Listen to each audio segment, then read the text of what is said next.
اینها این همه سرصدا میکنن. اهل سنت باید بیدار باشن، مسلمان های جان باید بیدار باشن که هدف رژیم کثیف خمینی، رژیم کثیف خامنه‌ای و این آخوندهای جنایتکار وحشی، هدف اینها سوریه و عراق و یمن و فلان اینجا نیست. هدف اصلی میدونید چیه؟ هدف اصلی اینه که حرمین شریفین رو به دست بگیرن. هدف اصلی اینه که همونطوری که قرامت شیعه قرمطی اومدن کعبه رو خراب کردن، حجر الاسود رو کندن بردن، چاه زمزم رو پر از اجساد حجاج کردن، بیش از 30,000 نفر از حجاج بیت الحرام را قتل عام کردن در منی و عرفات و در مکه. اینها همون آرزو در سرشون هست. اینا هدفشون خراب کردن مکه و مدینه است، هدفشون اشغال مکه و مدینه است. نمونهش هم بهتون نشون میدم. احمد جان صدا رو پخش بکنید.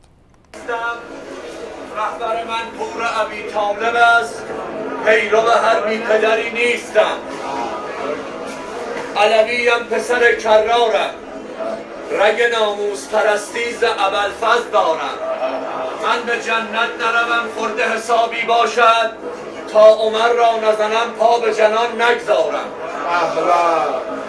نابودی داعشیا انشاءالله بی سبب نیست که از شام به عراق آمده اید.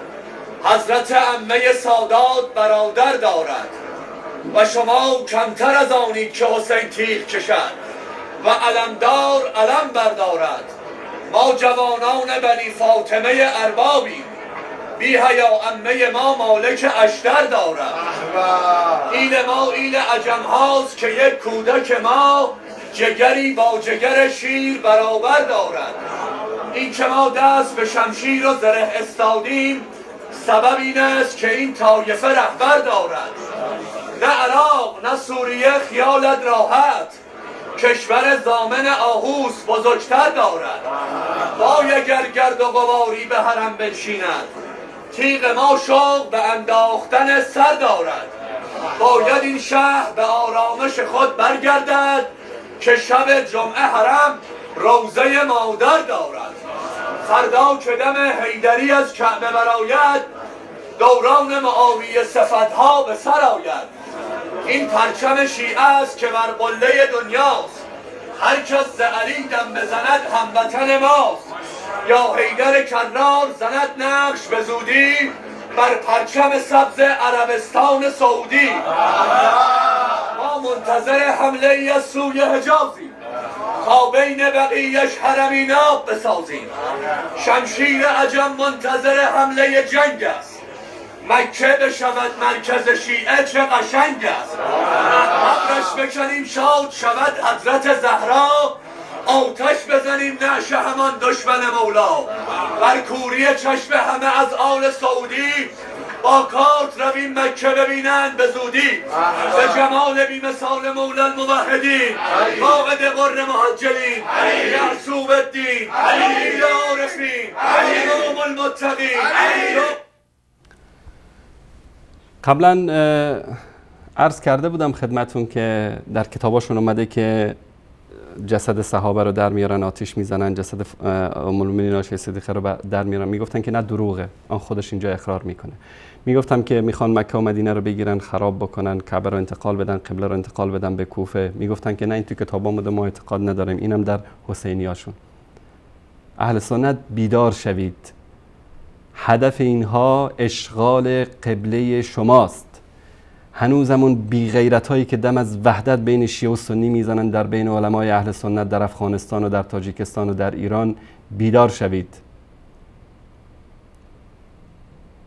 روزی که اومدن وارد خونتون شدن، بچه‌هاتون رو پیش روتون سر بریدن، به نوامیستون تجاوز کردن، اون وقت اگر بیدار شوید به درد خودتون هم نمیخورید. اینا هدفشون نابودی اسلام است، نابودی کعبه است، نابودی مکه و مدینه است.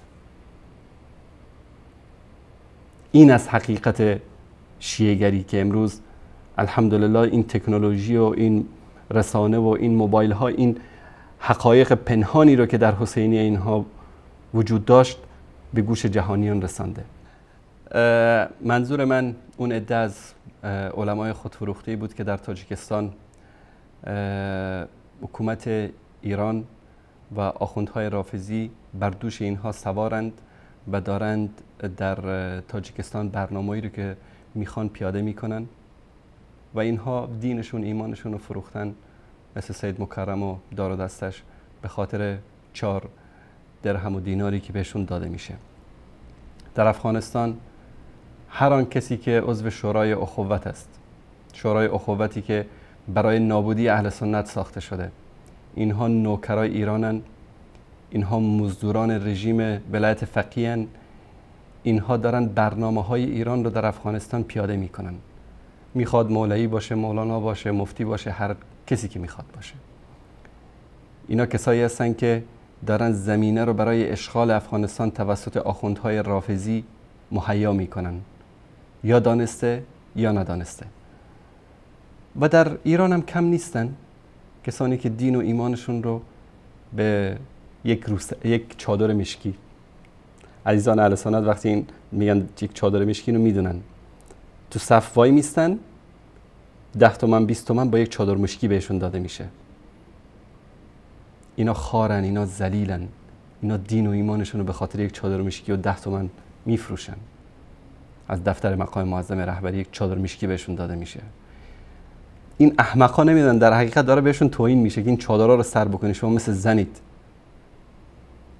هستن، در همه جا هستن، اما موقف ما در قبال علمای مجاهد بلوچستان، حضرت مولانا عبدالحمید و بقیه علمای بزرگواری که در مکی هستن، موقف ما واضح و آشکار بوده و ما همیشه کلیپاشون رو پخش کردیم. اینا اساتید ما هستن، انسانهای بزرگواری هستن که امروز بعد از لطف الله سبحانه و تعالی اینها هستن که اهل سنت رو حفظ کردن در اونجا.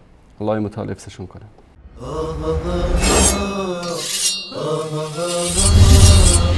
Oh